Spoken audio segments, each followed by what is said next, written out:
Hello guys, welcome back to a new video. इस बार हम कवर करने के लिए निकले हैं ऋषिकेश, कनाताल, धनौल्टी की वीडियो में हमने एक्सप्लोर किया था ऋषिकेश और आज हम निकले हैं ऋषिकेश से कनाताल की तरफ। सबसे पहले हम आए हैं ऋषिकेश के नीर वाटरफॉल देखने। आप कोशिश करें कि यहाँ मॉर्निंग में आए क्योंकि वाटरफॉल बहुत ही खूबसूरत है और आपको रश भी कम मिलेगा। यहाँ फ़ोटोज़ वगैरह खिंचवाने के बाद हम निकल चुके हैं कनाताल की तरफ। ऋषिकेश से कनाताल कुछ 80 किलोमीटर की दूरी है जो कि 2.5-3 घंटे लगते हैं। लेकिन रास्ते में आपको बहुत ही प्यारे व्यूज़, जैसे पुराने घर जो आपको ऑथेंटिक पहाड़ी वाइब देंगे, मिलने वाले हैं। मैं आपको सजेस्ट करूंगा कि अगर आप इस रूट पर जा रहे हैं तो अपना ही व्हीकल लेकर जाएं, क्योंकि रास्ते में जो आपको व्यूज़ दिखेंगे आप बिना रुके रह नहीं पाओगे, और अगर कैब वैब में जाओगे तो इतनी बार रुक नहीं पाओगे, इसलिए अपने ही व्हीकल पर जाना प्रेफर करें। कनाताल की बात करें तो कनाताल एक ऑफबीट प्लेस है। वहाँ आपको मॉल रोड या कमर्शलाइज कैफ़ेज़ वगैरह नहीं मिलने वाले। कनाताल में मिलेगा तो सुकून। और यहाँ पहुँचने की जल्दी मत कीजिए, रास्ते का आनंद उठाते जाइए, खाते पीते जाइए, क्योंकि आपको रास्ते में बहुत मज़ा आने वाला है।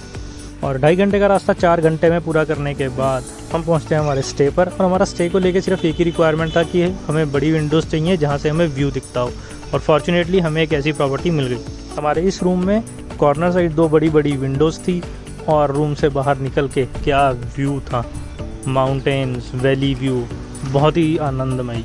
इस रूम की खासियत ये थी कि बेड पर बैठकर भी आपको ये व्यू दिखता था, इसीलिए हमने ये रूम सेलेक्ट किया। फिर थोड़ी देर रेस्ट करने के बाद हम निकल पड़ते हैं कनाताल को एक्सप्लोर करने। इवनिंग में फॉग होने लगी थी जो कि एक ब्लैंकेट की तरह इन माउंटेन्स को कवर करती जा रही थी। सच बताऊं तो no camera can do justice to the view और एक्सपीरियंस जो आपको वहाँ जाके मिलता है।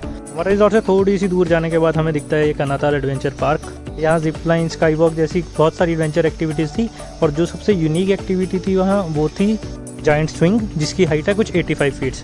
इस जाइंट स्विंग की टिकट कुछ 400-500 रुपये है, एंड आई वुड रिकमेंड कि अगर आप यहाँ जा रहे हैं तो ये ज़रूर करें। अभी कोहरे की वजह से कुछ नज़र नहीं आ रहा है, लेकिन इस स्विंग से आपको सामने स्नो कैप्ड माउंटेन्स का व्यू मिलता है।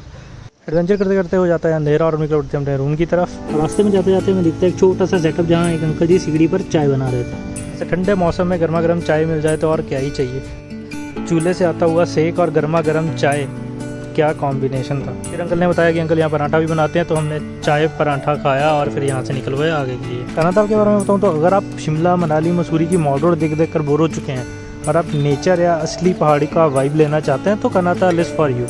यहाँ आपको सेरीन माउंटेन व्यूज़, शांति और एक ऑथेंटिक पहाड़ी वाइब देखने को मिलेगी। कनाताल में ही पड़ती है कौड़िया फॉरेस्ट रेंज। यहाँ लश ग्रीन फॉरेस्ट के अंदर बहुत सारी ट्रेल्स मिल जाती हैं। वहाँ से आप जीप रेंटल भी ले सकते हैं। आप चाहे तो अपना बाइक या स्कूटी लेके जा सकते हैं, या फिर आप पैदल भी नेचुरल ट्रेल में जा सकते हैं। तो अब समय आ गया था कनाताल छोड़कर धनौल्टी जाने का। सच बताऊं तो मन कर रहा था कि यहीं एक दिन और बिताया जाए, लेकिन वादियों में मन सा लग गया था। वो कहते हैं ना कि आया था इन पहाड़ियों में मुसाफिर बनकर, लेकिन मेरी रूह अब इन पहाड़ों को ही अपना घर समझने लगी। सुबह उठकर हम हो गए थे रेडी, और इतने भैया ने हमारा ब्रेकफास्ट लगा दिया था। फिर हमने इस बेहतरीन व्यू के साथ अपना खाना एंजॉय किया और रेडी हुए धनौल्टी की तरफ निकलने के लिए। अगर आप भी ढूंढ रहे हैं एक डेस्टिनेशन अपने ट्रिप के लिए तो कनाताल धनौल्टी आप जा सकते हैं। It's a recommended place. और कल आइए फिर से लेके चलते हैं आपको धनौल्टी की तरफ। तब तक के लिए सायोनारा।